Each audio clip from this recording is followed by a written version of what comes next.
ఇవాళ media టుడేలో Telangana cabinet తీసుకున్న నిర్ణయాల గురించి ఒక వార్త, అట్లనే ప్రత్యేకంగా మల్కాజిగిరి బీఆర్ఎస్ అభ్యర్థి ప్రకటించారు షంబీపూర్ రాజుని. దాని గురించి కూడా వేరే కొన్ని ఐటమ్స్ కలిపి దాన్ని డిస్కస్ చేద్దాం. తప్పనిసరిగా నిన్న ఒక యాప్ని టీసేఫ్ యాప్ ప్రారంభించారు ముఖ్యమంత్రి రేవంత్ రెడ్డి గారు. ఆర్టీసీలో కొత్తగా 25 ఎలక్ట్రానిక్ బస్సులు అంటూ మళ్ళీ ఒకటి, కాంగ్రెస్ పాలనలో కరెంట్ ఇదే అంటూ ఇక మన రొటీన్గా మన కాకా ఉంటాడు కదా, ఆయన రొటీన్ పనులు ఆయన వెళ్తున్నాడు. బడ్జెట్లో రైల్వేకి కేంద్రం అధిక ప్రాధాన్యత అంటూ మన కేంద్ర సహాయ శాఖ మంత్రి మన కిషన్ రెడ్డి గారు ఒక ఇది చేశారు. కాంగ్రెస్ 2వ జాబితా విడుదల చేసింది. దీంట్లో వారసులు ఎక్కువ మంది ఉన్నారంటగా మనకు తెలుస్తుంది. ఇంకా దీంట్లో తెలంగాణకు సంబంధించినటువంటి వాళ్ళ ఎవరి పేరు కూడా డిక్లేర్ చేయలేదు అన్న. ఇప్పుడు నిన్న చేసినటువంటి దాంట్లో 16 కార్పొరేషన్లు ఏర్పాటు చేయడం ఒకటి, అట్లే ఈ కాళేశ్వరం ప్రాజెక్టుకు సంబంధించేసి యాదాద్రి భద్రాద్రి పవర్ ప్లాంట్ల అక్రమాలపైన ఒక సీరియస్ ఇష్యూ జరిగింది.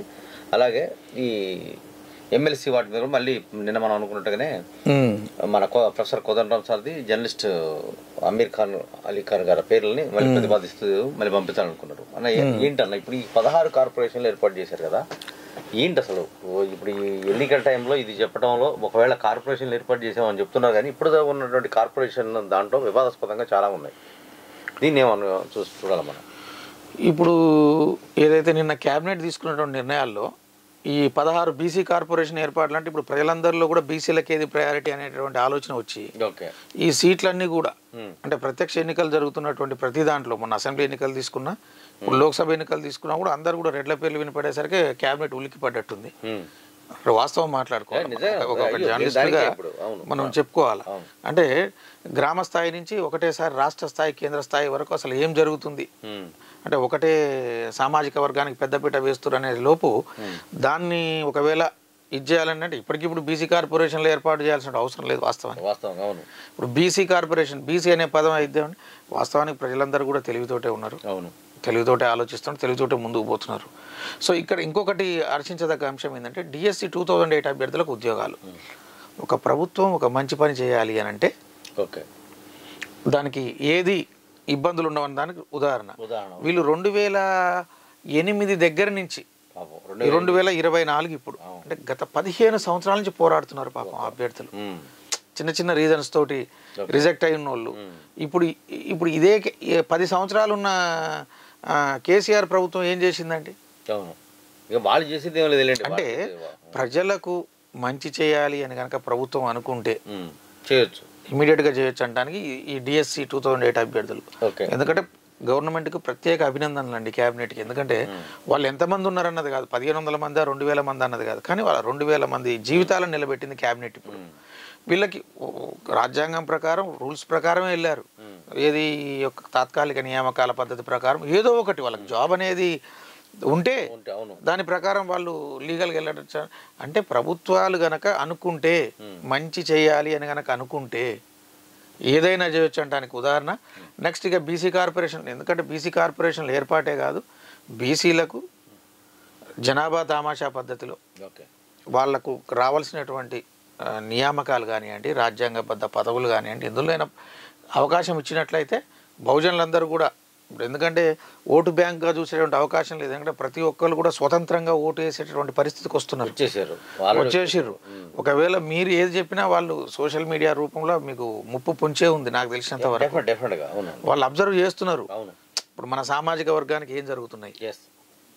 60 ఇప్పుడు 1%, 2% ఉన్న వాళ్ళకి ఇన్ని పదవులు ఉంటే 62% ఉన్న మనకి ఎన్ని ఉండాలి అనేది వచ్చేసింది. ఇంట్లో ఉన్న 10వ తరగతి చదువుతున్న పిల్లాడు కూడా వాళ్ళ తల్లిదండ్రులకు కౌన్సిలింగ్ చేస్తున్నటువంటి పరిస్థితి డివిజన్ వచ్చేసింది. అది కానీ వీళ్ళు ఎవరు గమనించట్లేదు, రాజకీయ నాయకులు గమనించారు కానీ పదవులలో ఉండడం వల్ల వీళ్ళకి కనపడడం లేదు. కానీ ఇప్పుడు వాస్తవానికి ఇప్పుడు ఎమ్మెల్యేస్లలో కూడా అది నివురు కప్పిన నిప్పు లెక్క ఉంది.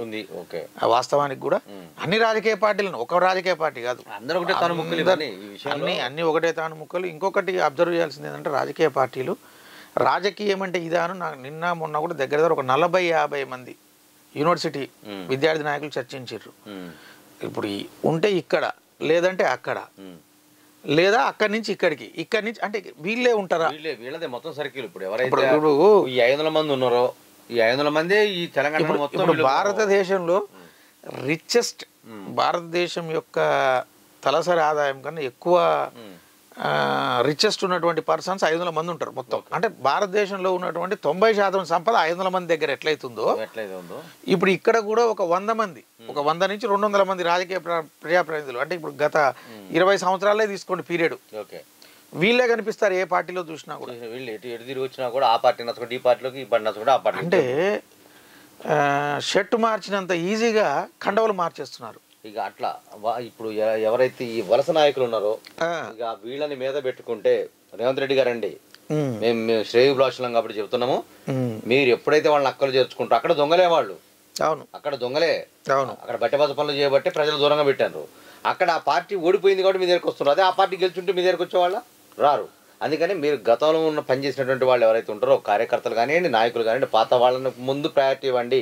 ఇప్పుడు కొత్తగా వచ్చిన వాళ్ళకి మీరు ఇచ్చేసేస్తే ఎప్పుడు కూడా అన్ని పార్టీల లెక్కనే ఇప్పుడు మీ దగ్గర కొంత ఆశిస్తున్నారు కాబట్టి ఇప్పుడు దీంట్లో ఈ అంశం చర్చిస్తే ఇక ఇప్పుడు ఈ మల్కాజ్గిరి బీఆర్ఎస్ సభ్యుడు షంబీపూర్ రాజన్ అంతకుముందు కూడా ఒకసారి నా పేరు వినపడ్డది. ఇప్పుడు అక్కడ ఎవరు లేరు, ఆర్థిక బలం అంగబలం ఉన్నది ఎవరు లేరు. నాకు తెలిసి కేసీఆర్ గారు మోయాల్సిందే. అయితే ఇక్కడ తీసుకుంటే కాంగ్రెస్ పాలనలో కరెంట్ ఏదన్నటువంటి దీని దగ్గర ఇప్పుడు ఒక సరికొత్త పొలిటికల్ ఎనాలిసిస్ చేస్తే ప్రజలందరూ కూడా అబ్జర్వ్ చేయాల్సింది. రేవంత్ రెడ్డి గారు నిన్న సభలో కూడా చెప్పారు. ఏం చెప్పారు?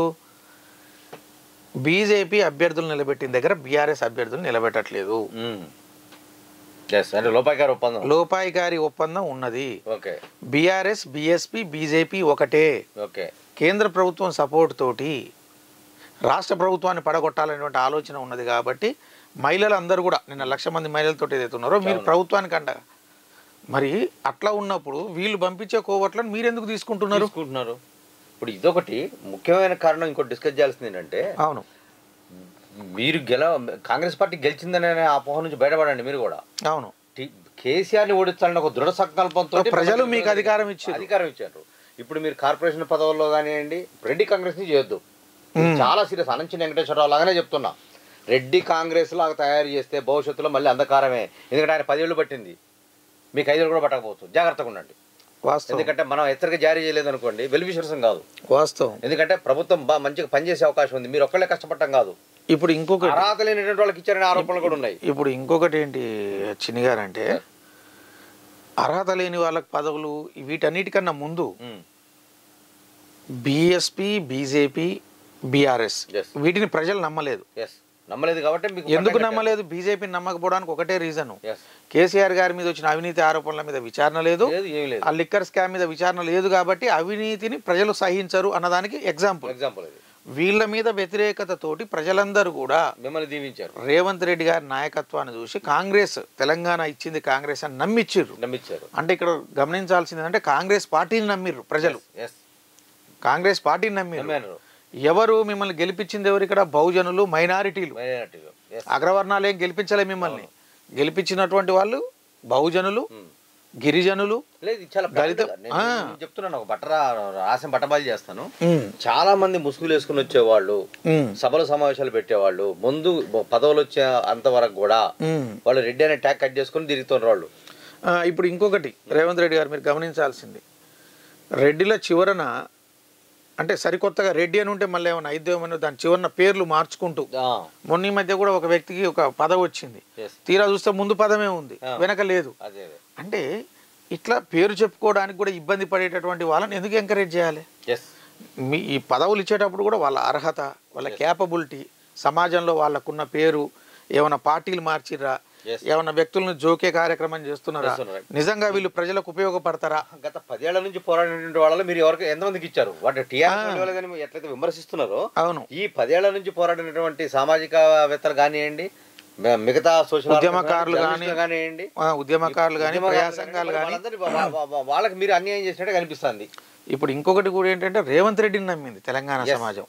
ఎందుకు రేవంత్ రెడ్డి నమ్మింది? భరోసా ఇవ్వగలిగాడు. రెండోది, ఆయన పడ్డ ఇబ్బందులు అంటే ఉద్యమకారులు ఎట్లయితే ఇబ్బంది పడ్డారో ఆయన పడ్డాడు.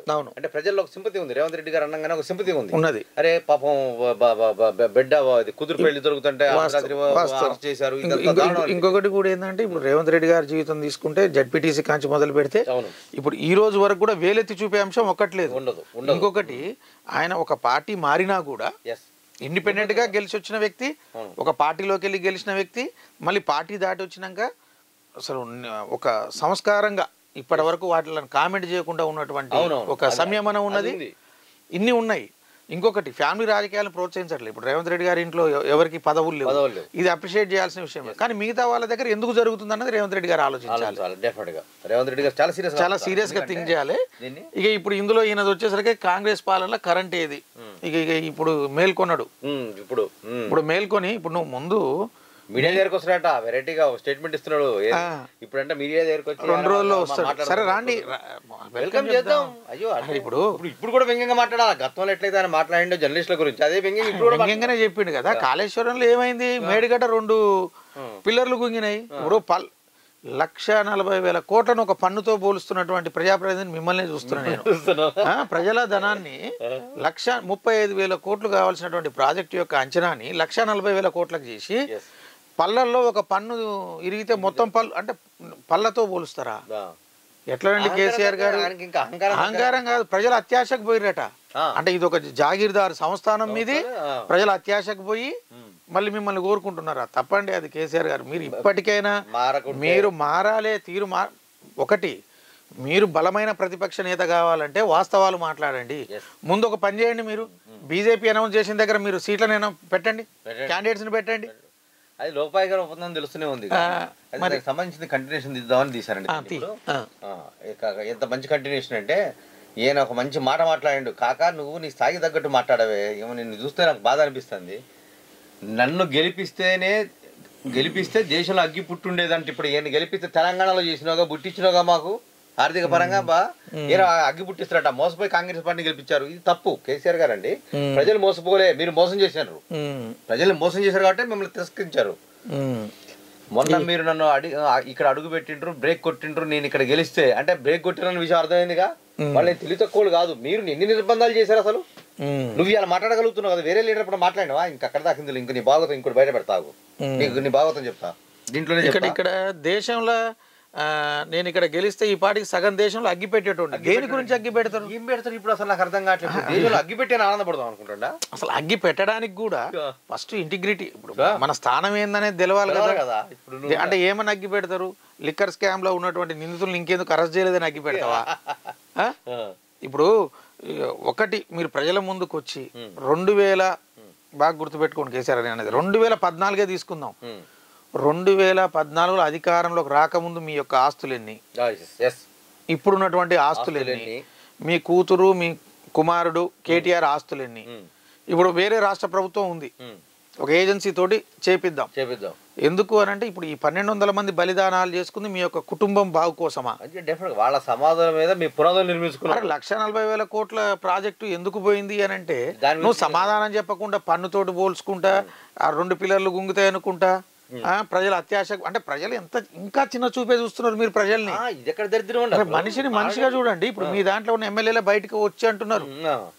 ఇప్పుడు అభేంల వీరేశం ఉన్నాడు కదా, ఇప్పుడు ప్రస్తుతం ఎమ్మెల్యే, నగరకల్ ఎమ్మెల్యే, సాక్షాత్తు శాసనసభలనే అన్నాడు. మనిషిని మనిషిగా చూడు.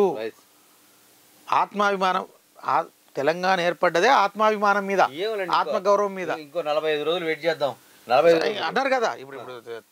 ఇప్పుడు చేస్తారు అన్నారు కదా.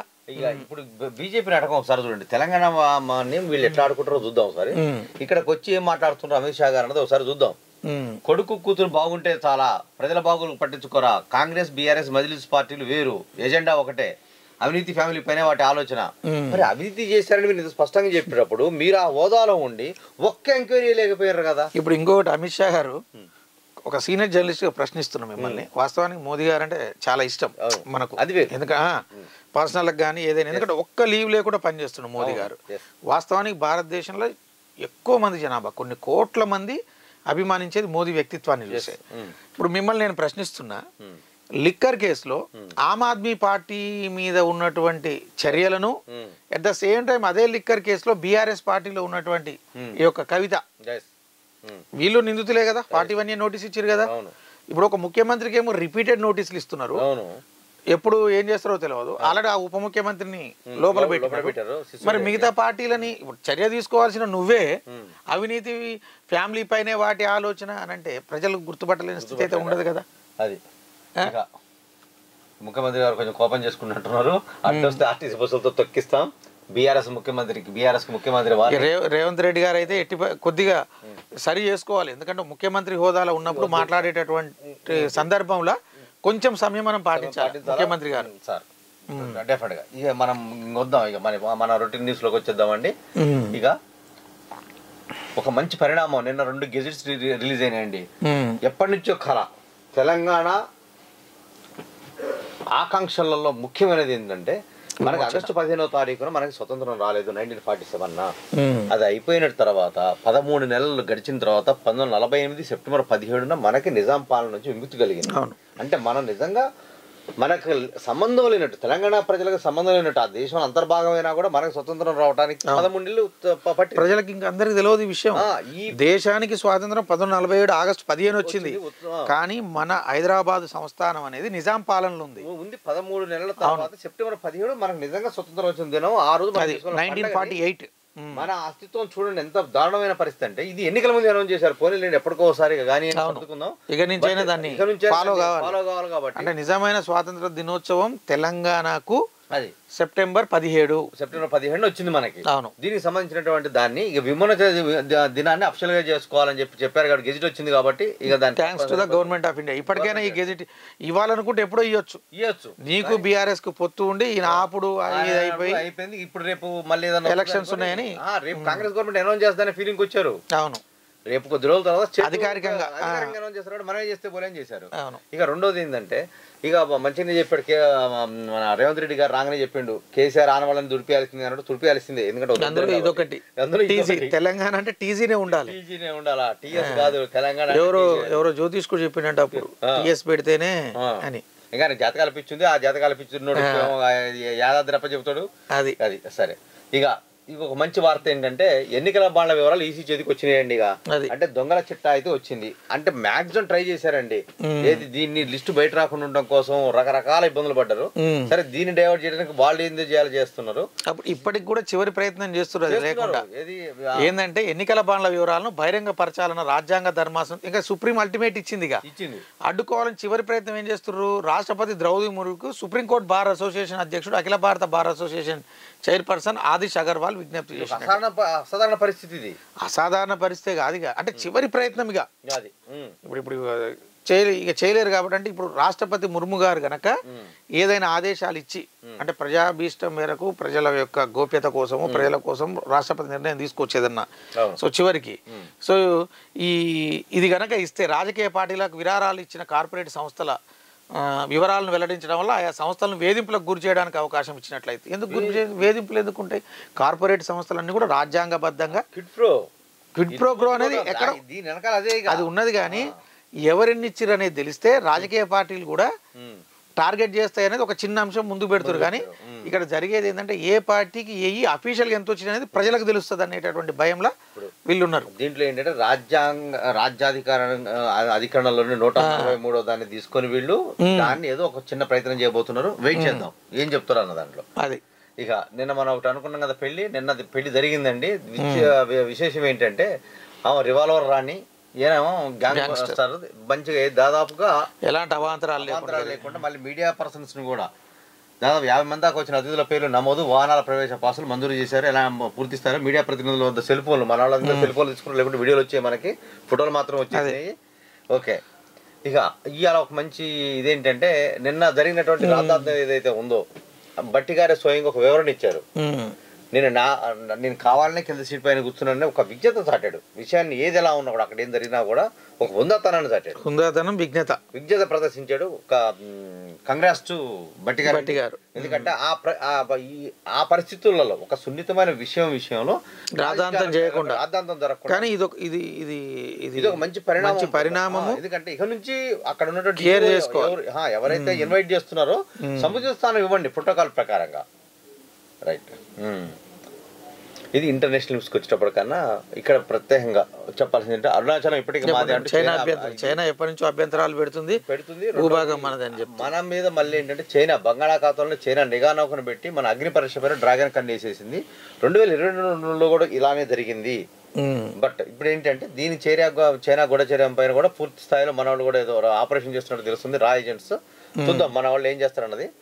ఇంకోటి ఏంటంటే కేరళ శక్తివంతమైన చైనా పరిశోధక నౌకలు తమిళనాడు, కేరళ, ఆంధ్రప్రదేశ్లోని అనేక ప్రదేశాలపై కన్నేయగలవంట. కొంచెం జాగ్రత్తగా ఉండాల్సిన పరిస్థితి ఉంది. ఇక మనం ఇందాక అనుకున్నట్టుగా సిసోడియా కస్టడీ 22 వరకు పొడిగించారండి పాపం. చూడండి పాపం ఏది మిస్టర్ క్లీన్ పాపం, మిస్టర్ క్లీన్.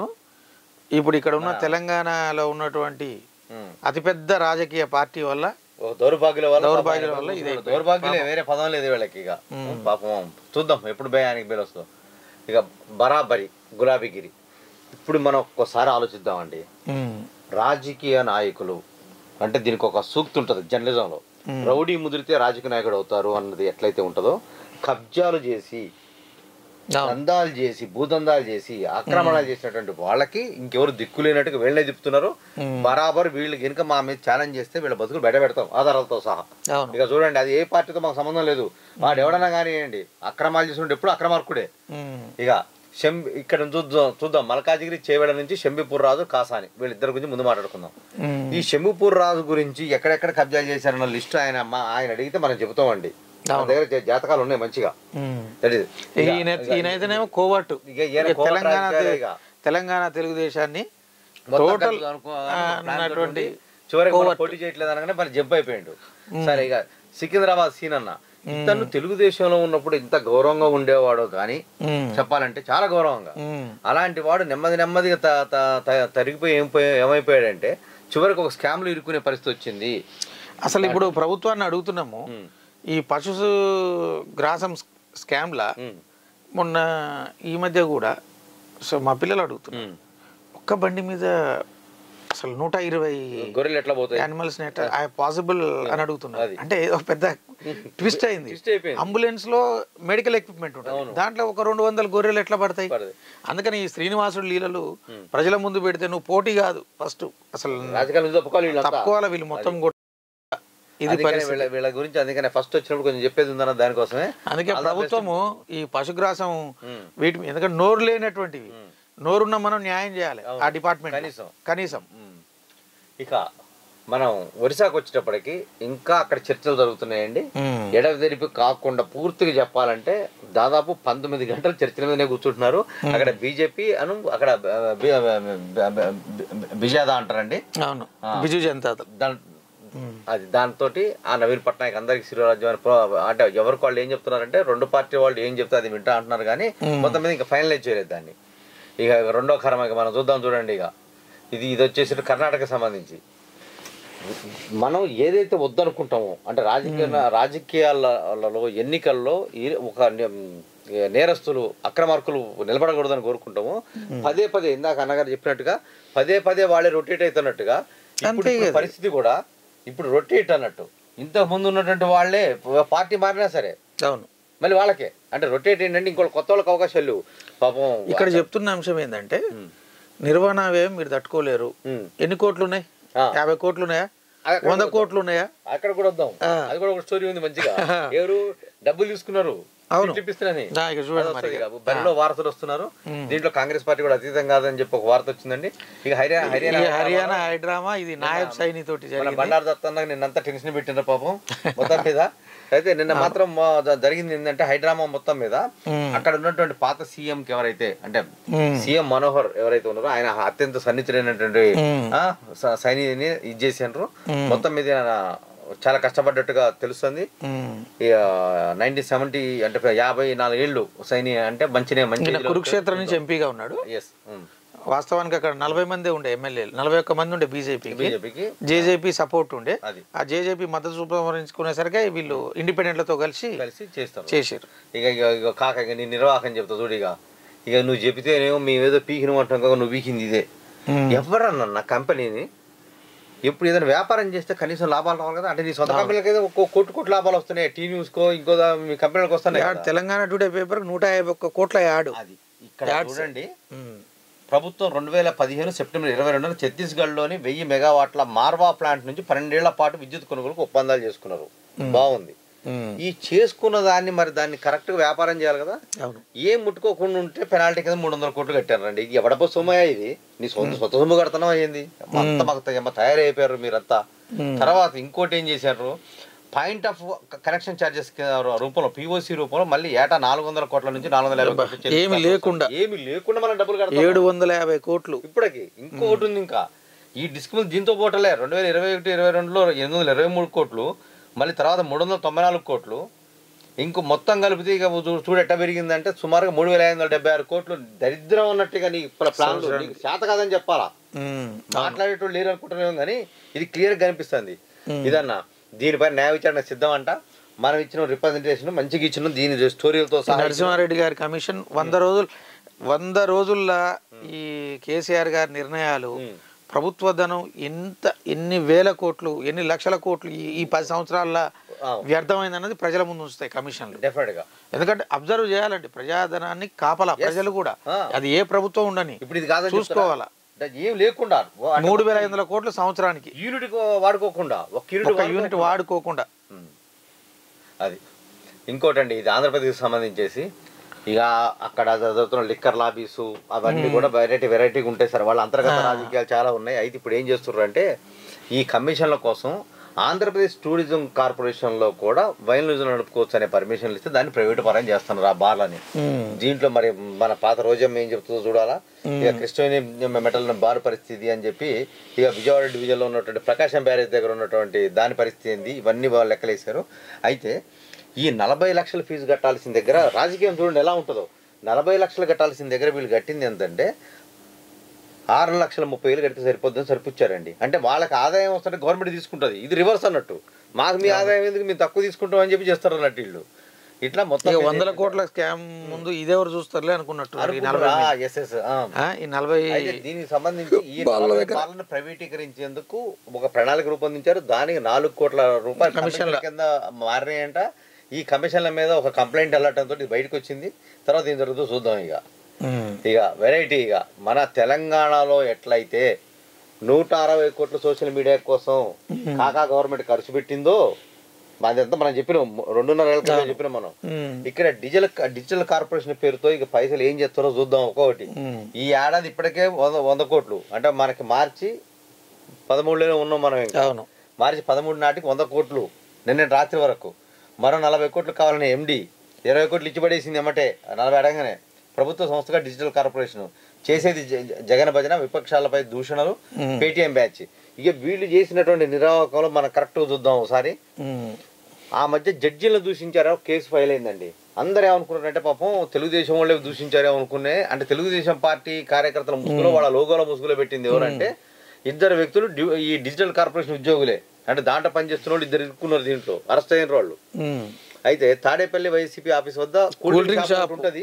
ఆ కూల్ డ్రింక్ షాప్ ఉన్న దంపతుల కంటే డిజిటల్ కార్పొరేషన్ ద్వారా జీతాలు ఇస్తున్నారండి. అంటే అక్కడ కూల్ డ్రింక్ షాప్ పెట్టుకున్నారు కాబట్టి దయతో, అంటే ఇక్కడ పెట్టుకుంది ఇక్కడ షాపు, డబ్బులు ఇచ్చేది డిజిటల్ కార్పొరేషన్. పాపం ఆ దంపతులు, ఆది దంపతులు. సరే, ముఖ్యమంత్రి భద్రతా విభాగంలో పనిచేసే ఒక అధికారి సోదరుడికి కార్పొరేషన్లో కొలువిచ్చారు. ఇక దగ్గర కాబట్టి కొలువిచ్చారు. ఇక అయిన మామూలే. సుమారు 50 మంది ఎలాంటి పని చేయకుండానే కేవలం తంబు వేసి వెళ్ళి జీతాలు తీసుకుంటారట. ఎంత మంచి గవర్నమెంట్ అండి బాబు. రైట్, బాగుంది. ఇదన్న పరిస్థితి ఏంటంటే ఇక ఇది మా జగన్ డబ్బుతోటి జగన్ డబ్బు కొడతారంట. రైట్ రైట్, ప్రజలు నిర్ణయం తీసుకోవాలి దీని మీద. ఇక ఇప్పుడు ఒక మంచి వ్యవసాయపరమైన వార్త అండి. మన దొరగారు ఏం చెప్పిండంటే వరేస్తే ఊరేని చెప్పి డైలాగులు వేసిండు కదా. కొత్త ప్రభుత్వం వచ్చినంత ఒక మంచి ప్రయత్నం చేస్తున్నారు. తెలంగాణలో పండి వరి ఉత్పత్తులను ప్రపంచ దేశాలకు తెలియజేసి డిమాండ్ కల్పించడం, మార్కెటింగ్ సదుపాయాల ద్వారా రాష్ట్రంలో వరి సాగును లాభసాటిగా మార్చేందుకు అంతర్జాతీయ వరి పరిశోధన సంస్థ, సరుకుల సంస్థలతో కలిసి రాష్ట్ర ప్రభుత్వం జూన్ 4 నుంచి 6 వరకు మనకి హైదరాబాద్లో ఒక ప్రపంచ సదస్సు నిర్వహించబోతుంది. ఇది మంచి పరిణామం రైతులకు సంబంధించి. ఎందుకంటే ఒక సదస్సు జరగడం వల్ల ఇది ఒక విధమైనటువంటి రైతుకు కల్పించబడుతున్న గౌరవం ఇది. ఎందుకంటే ఈ సదస్సుకి చాలా మంది వస్తారు, ప్రపంచవ్యాప్తంగా శాస్త్రవేత్తలు వస్తారు, వ్యాపార సంస్థల ప్రతినిధులు వస్తారు, మార్కెటింగ్ పద్ధతులు తెలుస్తాయి, మద్దతు ధర గురించి తెలుస్తుంది. ఇది అంటే రైతులకు చాలా మంచి లాభసాటి అవుతుంది, ప్రోత్సాహం అవుతుంది. వరి మీద పెట్టడం మంచి ప్రయత్నం. ఎందుకంటే ఎక్కువ పండిస్తారు మన దగ్గర వరి కాబట్టి. దాంట్లో రకరకాల మంచి నిర్ణయం తుమ్మల గారిది, రాష్ట్ర ప్రభుత్వాన్ని మంచి నిర్ణయం. ఇలాంటి మనకు కావాలి, ఇలాంటి ప్రోగ్రామ్స్ నడిస్తేనే మన ప్రజలకు తెలుస్తుంది అక్కడ ఏం జరుగుతుంది, కొత్త కొత్త వ్యాపార పద్ధతులు తెలుస్తుంటాయి. ఇక రెండోది, చిన్న యూట్యూబర్ అయితేనా తెలుగు రైతు బడికి అరుదైన అవకాశం అంటూ నల్గొండ జిల్లాకు సంబంధించినటువంటి వ్యక్తితను ఒక యూట్యూబ్ ఛానల్ ద్వారా ఇతను కేవలం వ్యవసాయానికి సంబంధించినటువంటి విషయాల మీదనే అవగాహన ఫస్ట్ నుంచి ఉన్నాడు, ఆదాయం కూడా ఎక్కువ ఆర్జిస్తున్నాడు. అది మనం ఆహ్వానించదగ్గ విషయం. అవును. అయితే ఈ నెల 15-16 తేదీలో ఈ ఒక సదస్సు జరుగుతుంది. ఆ సదస్సు సంబంధించేసేసి రాజేందర్ రెడ్డిని ఇన్విటేషన్ వచ్చింది. కంగ్రాచులేషన్స్ అండి మీకు. రాజేందర్ రెడ్డి రైతులకు సంబంధించి మంచి ప్రమోషన్ చేస్తున్నారు. డెఫినెట్ గా ఓన్లీ రైతు ఐటమ్సే ఉంటాయి. రైతు ఐటమ్సే ఉంటాయి. అది పంట పొలాల్లోకి వెళ్ళి నల్గొండ పంట ఇప్పుడు వేసారు ఏంటి రైతు దగ్గర నుంచి డైరెక్ట్ తీసుకుంటాడు. ఇది ఏది కొత్త రకాల పంటలు ఎట్లా వేయాలో కూడా అతను యూట్యూబ్ ఛానల్ వస్తుంది అని చెప్పేసి ప్రజల్ని అవేర్నెస్ చేస్తున్నారు. ఇది మంచి పరిణామం. కంగ్రాచులేషన్స్ అండి రాజేందర్ రెడ్డి గారండి. ఇక నీ భాగవతం అన్న పాత పైపులలో కొత్త బిల్లులు ఇక మిషన్ భగీరథ పథకం అన్ని తప్పదు. విజిలెన్స్ నాకు తెలిసినంత వరకు సభా సంఘమే అండి రేవంత్ రెడ్డి గారు చేశారు. సభా సంఘం వేస్తే అసలు అయిపోతుంది, మొత్తం వాళ్ళు అదే పనిలో ఉంటారు. అయితే ఇప్పుడు 2 విషయాలు తీసుకోవాలి. ఈ భగీరథ కూడా 1,00,000 కోట్ల ప్రాజెక్టు, 1,00,000 కోట్ల ప్రాజెక్టు. రెండోది దీంతో పాటు మనకి కాళోజీ పాపం పెద్ద ఆయన పేరు పెట్టారు. కాళోజీ కళాక్షేత్రం నిర్మించిన దానికంటే ఎక్కువ మొత్తంలో చెల్లించారు. చూడు ఇక దోసుకుంటూ మొదలు పెట్టారు ఒక్కొక్కడు. ఇక చూడండి, అందుకనే దీనిపైన నిన్న కాళోజీ చెప్పినట్టు చేయాలి. కాళోజీ గారు ఏం చెప్పారు, ప్రాంతం వాడు తప్పు చేస్తే ప్రాంతంలోనే పాతేరి, ప్రాంతేతరుడు తప్పు చేస్తే సరిహద్దులు దాటించి ఇది చేయరని చెప్పారు. అంటే ఇప్పుడు మరి అసలు ఈ కాళోజీ గారి పేరుతోటి తప్పు చేసిన మిమ్మల్ని ఏం చేయాలి? ఆల్రెడీ ప్రజాక్షేత్రంలో పాతాళానికి నెట్టిరు. ఏంటిదండి ఇది? కాంట్రాక్టర్ కి అడిగిన దానికన్నా ఎక్కువ ఇచ్చుడు. ఇదండి తెలంగాణ ధనం ఇట్లా అయిపోయింది. నిన్న పొంగిరెడ్డి శ్రీనివాసరెడ్డి గారు దీనిపైన సమీక్ష సమావేశం జరిపారు, విచారణకు ఆదేశించారు. గో హెడ్ ఇట్లా ప్రతి దాంట్లో ఎక్కడైతే అవినీతి ఉందో ఇలా విచారణ బయట ఏ స్థాయిలో ఉన్నా శిక్షించండి అంతే. తెలంగాణ ప్రజలందరూ కోరుకుంటారు శిక్షించండి. ఇక చూడండి, ఇక డబ్బులు ఇందాక అన్న చెప్పింది కదా, ఇక సీట్ల కోసం అంట ఇక డబ్బులు టికెట్ ఇప్పిస్తారని రజనీ విడుదల రజనీ గారు ఏపీ రాజేష్ ఫైర్ అవుతున్నాడు. ఆయన దగ్గర ఎంత ఎన్ని డబ్బులు తీసుకున్నారో తెలుసా అండి? ఇక మొత్తం 6.5 కోట్లు తీసుకున్నారు డబ్బులు. 6.5 కోట్లలో 3.5 కోట్లు ఎక్కిచ్చారట తట్టుకోలేక. అంటే ఈ సీట్ల పంపకాల్లో వీళ్ళకి సంబంధించి వచ్చేది ఏంటంటే, ఎప్పుడైనా పైరువులు చేసుకోవడానికి కన్నా ఫస్ట్ డబ్బు ఎదగడం మొదలు పెడతారు. ఇది ఆవిడ మీద ఇచ్చేసేస్తే ఆమె మాట్లాడలేని పరిస్థితి. ఇది వైసీపీలో ముసలం పుడుతుంది. ఇంకొకటి నడుస్తుంది ఇప్పుడు ఆంధ్రప్రదేశ్ లో, ఒక్కొక్క బదిలీకి 5 లక్షల ముడిపట్టన్న. ఏది? టీచర్లకు సంబంధించి. అసలు టీచర్ కూడా 5 లక్షలు పెట్టడానికి ఎందుకు సిద్ధపడుతున్నారు అసలు? ఏది? ఇది ఎక్స్క్లూజివ్ న్యూస్ ఆంధ్రజ్యోతి. కంగ్రాచులేషన్స్. అందుకనే ఇప్పుడు ఇది మొత్తం కూడా ఎలక్షన్స్ ముందు కోట్ల వ్యాపారం ఇదంతా కూడా. 1,400 మంది స్థాన చలనం నేడు రేపు 1,400 ఇంటూ 5 లక్షలు. ఇక చూడండి, ఇక చూడండి దగ్గర 700 కోట్ల రూపాయలు. ఒక మంత్రి స్థాయిలో ఉన్నామే టికెట్ కోసం 6.5 కోట్లు తీసుకుంటే సమన్వయకర్త నుంచి. అందుకని నిజంగానే చంద్రబాబు గారు చెప్పినట్టు ఏపీ 25 సంవత్సరాలు 50 సంవత్సరాలు ఇరికిపోయింది. ఏ రంగంలో లేదు, ఇటు పొలిటికల్ రంగంలో కూడా లేదు. చివరికి సమాజానికి దారి చూపే టీచర్ల దగ్గర కూడా మీరు 5 లక్షలు తీసుకురంటే ఏం జీవితాలండి ఇవి? ఎవరిని ఉద్ధరిస్తారు, ఎవరిని బతకనిస్తారు? మీరు మార్పు కంపల్సరీ. ఇక కరెక్ట్గా చెప్పాలంటే మనం ఫస్ట్ రిజల్ట్ రోజు మొదటి నుంచి చెప్తున్నా, డిసెంబర్ 3వ తారీఖు 11 గంటల నుంచి చెప్తున్నా, మీ కారుకి దిగిపోతారండి బాబు అంటే కూడా కారాలు మిరియాలు. ఇప్పుడు కారు దిగిన వాళ్ళకి బీజేపీ టికెట్లు ఇస్తుంది. ఇది ఒక వెరైటీ. ఇక కారు దిగేస్తున్నారని ఒక స్టోరీ. కాంగ్రెస్ లోకి పోయాం గుర్తా, వీళ్ళు బీజేపీ నుంచి మరి కాంగ్రెస్కి వస్తున్నారు. రైట్. ఇక ఇప్పుడు ఈడ చూసిన వాటిలో కొంతమంది చూస్తే ఈ గుత్తా సుఖేందర్ రెడ్డి గారు రాజకీయ జీవితం చూడండి. ఎవరు అధికారంలో ఉంటే ఆ కండవ మారుస్తున్నారు. అసలు ఏంటండి ఇది? ఇక్కడ చూడండి, కడియం శ్రీహరట ఎంపీ టికెట్ ఇస్తారట. మొట్టమొదటి వ్యక్తి మేము కౌంటర్ సీయటం స్టార్ట్ చేసినాక అది అయిపోయింది. దాన్ని మళ్ళీ కేటీఆర్ ఎత్తుకుని, కేటీఆర్ కానీ కేసీఆర్ ఎత్తుకుని అందరికీ పడ్డాయి. ఇప్పుడు ప్రజలందరూ ఆలోచించాలి. ఇక్కడ ప్రజలందరూ కనీసం రాజ్యాంగం మీద గౌరవం లేదు వీళ్ళకు. ప్రజా తీర్పుని శిరసా వహించాలన్నటువంటి సంస్కారం లేదు. ఇటువంటి నేనేమంటున్నా అంటే, ఇప్పుడు కాంగ్రెస్ ను కూడా ప్రశ్నిస్తున్నా, ఇలాంటి వాళ్ళని మళ్ళీ ప్రజలు ఆదరిస్తారని ఎట్లా అనుకుంటారు? అంటే పార్టీ చెప్తే పార్టీ పేరుతో గెలుస్తారు కదా. మంచి వాళ్ళకి ఇవ్వండి. మంచి వాళ్ళు లేరా? లేనప్పుడు వీళ్ళ దగ్గర పోరి. మంచి వాళ్ళు లేకుండా మీరు గెలిచారా? మంచి వాళ్ళు ఉంటారు కదా, కొంచెం నిజాయితీ పనులు ఎన్నుకోండి. ఇప్పుడు 50 ఏళ్ల నుంచి కాంగ్రెస్ జెండా మోసేటోళ్ళు ఉన్నారు. ఇంకా ఇప్పుడు అధికారంలో ఉన్న ప్రభుత్వం పార్టీ ఫిరాయింపులను ప్రోత్సహించి, ప్రతిపక్షంలో ఉన్న పార్టీ ఫిరాయింపులను ప్రోత్సహించి, ఇక మరి ఇక ఎలక్షన్స్ ఎందుకండి? ఈ డబ్బులు ఎందుకు, ఎలక్షన్స్ ఎందుకు, దేనికి? ఇంకోటి చర్చ జరగాలి ఇప్పుడు. అసలు కోనప్ప ఐకరెడ్డి అనుచరులు కేటీఆర్ ఫోన్ ఇంకా కంట్రోల్ చేసుకోవడానికి ఇప్పుడు మొదలు పెట్టారు. ఫోన్ ఆయన ఏ ఫోన్లు మొదలు పెట్టినా ఆగర్లేదు. ఓరుగల్లో బీఆర్ఎస్ లో కుదువు, బీజేపీలకు మాజీ ఎమ్మెల్యే ఆరు రమేష్ చేయండి ఇక మీరు. ఇక ఎందుకంటే వీళ్ళని ఉమ్మడి వరంగల్ జిల్లాలో దాదాపుగా ఖాళీ అయిపోయింది. ఇప్పుడు ఉమ్మడి ఖమ్మం అయిపోయింది, ఉమ్మడి నల్లగొండ అయిపోయింది, ఉమ్మడి వరంగల్ కూడా అయిపోయింది, ఉమ్మడి మామనార్ మాక్సిమం అయిపోయింది. నాకు తెలిసినంత వరకు అయితే ఇంటికి పోడే. ఇక చూడండి, ఇంకో పెద్ద వార్త పేలుస్తాం చూడండి. అసలు ఈ ఫోన్ ట్యాపింగ్ వ్యవహారంలో ఒక డిఎస్పీని టార్గెట్ చేసి మాట్లాడుతున్నారు. ఈ డిఎస్పీ పాప అమాయకుడు అండి నా దృష్టిలో. ఎందుకంటే పైనోడు చెప్పినట్టు ఆడినారు. ఆ పైనోడు ఎవడు? అయ్యానా నువ్వు చూసుకో కాకా, స్ట్రైట్ నా దగ్గర లిస్ట్ ఉంది, నువ్వు మాట్లాడిన కొట్టి కట్ చేసి దగ్గర పెట్టుకుంటా రిలీజ్. ఇప్పుడు ఏమేమి మాట్లాడారు ఏందన్నది వెరీ సూన్ రిలీజ్ చేస్తాం. అవి కూడా రిలీజ్ చేస్తాము. అది ప్రజలందరూ, కోట్లాది ప్రజలు కూడా వెయిట్ చేస్తున్నారు. ఏం మాట్లాడిండు ప్రణీత్ రావు తోటి కేసీఆర్, ఏం మాట్లాడిండు కేటీఆర్, ఏం మాట్లాడిండు హరీష్ రావు, ఏం మాట్లాడిండు వీళ్ళు. అంటే బీఆర్ఎస్ అంటే ఇక ఆ ఫ్యామిలీ నలుగురు ఐదుగురు ఏం మాట్లాడారు. సంతోష్ రావు టాబ్లెట్ల సంతోష్ రావు ఏం మాట్లాడిండు అతి త్వరలో. వాస్తవానికి ఈయన ఏమంటారు, పులికి జింక టైప్ అయిపోయిండు పరిస్థితి. నెమ్మదికి వచ్చేసేసి ఈ ఫోన్ ట్యాపింగ్ వ్యవహారంలో మీరే కాబట్టి, మీరు ప్రధాని మీరే కదా ముందుకు వచ్చేది, మెడ చుట్టుకోబోతుంది. ఇంకా అది వార్ రూమ్ లో ఏం జరిగింది అప్పుడు అన్నది రిలీజ్ చేస్తారు. ఇంకోటి ఏంటంటే, ఇవాళ నిర్దేశం అనే పత్రిక పాపం పండింది అంటూ ఈ డిఎస్పీని టార్గెట్ చేస్తూ బాగా రాశాడు. చెప్పాలంటే ఏటకల్లా మల్లేష్ అని చెప్పి జర్నలిస్ట్, ఇన్వెస్టిగేషన్ స్టోరీస్ అప్పుడప్పుడు రాస్తున్నాడు, బట్ సీనియర్ జర్నలిస్ట్ బాగా రాస్తాడు. ఇప్పుడు ఈ కేసులో నిన్న రాత్రి అరెస్ట్ చేశారు పంజాగుట్ట పోలీసులు. నిన్న అధికారికంగా నిన్న రాత్రి అరెస్ట్ చేశారు. దానికి సంబంధించినటువంటిది నిన్న వాళ్ళు ఇవ్వటం ఆలస్యం చేశారు బయట పత్రికలకి. అంటే కొన్ని సాంకేతిక నిబంధనలు ఉంటాయని ఇవాళ కోర్టులో హాజరుపరుస్తారు.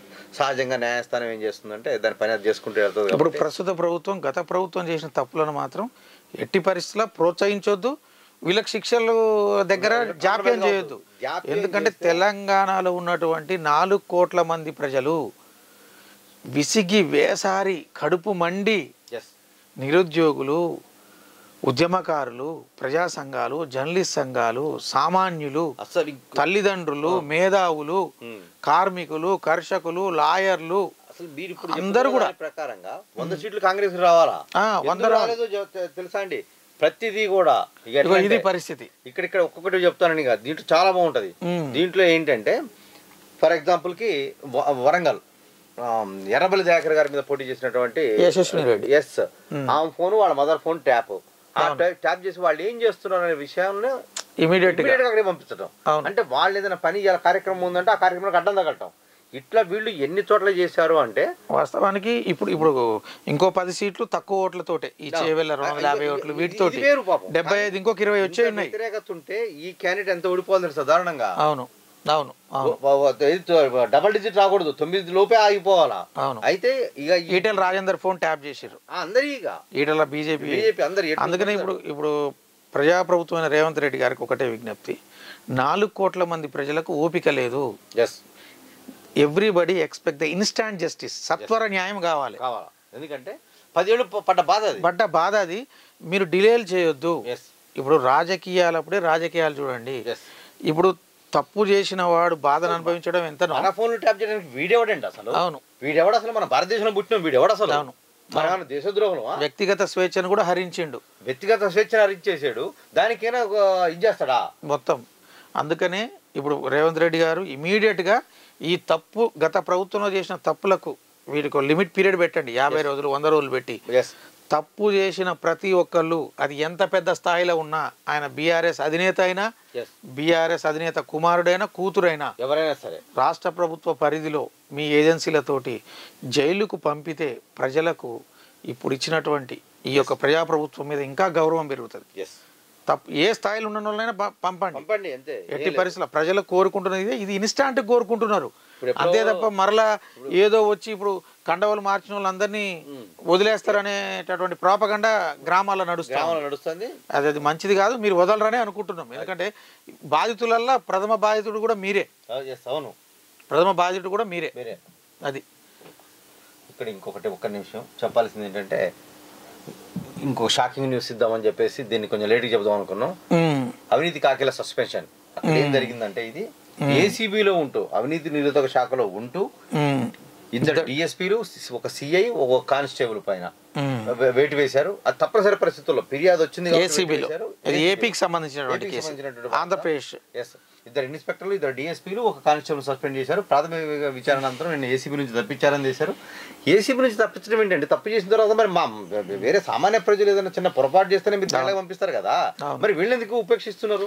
అందుకే ఆంధ్రప్రదేశ్ ప్రజలారా మీ తీర్పుతోటి సరైనటువంటి జడ్జిమెంట్ ఇవ్వండి. రైట్, తప్పనిసరిగా. ఎందుకంటే మంచి జడ్జిమెంట్ కోసం మనం వెయిట్ చేస్తున్నాం.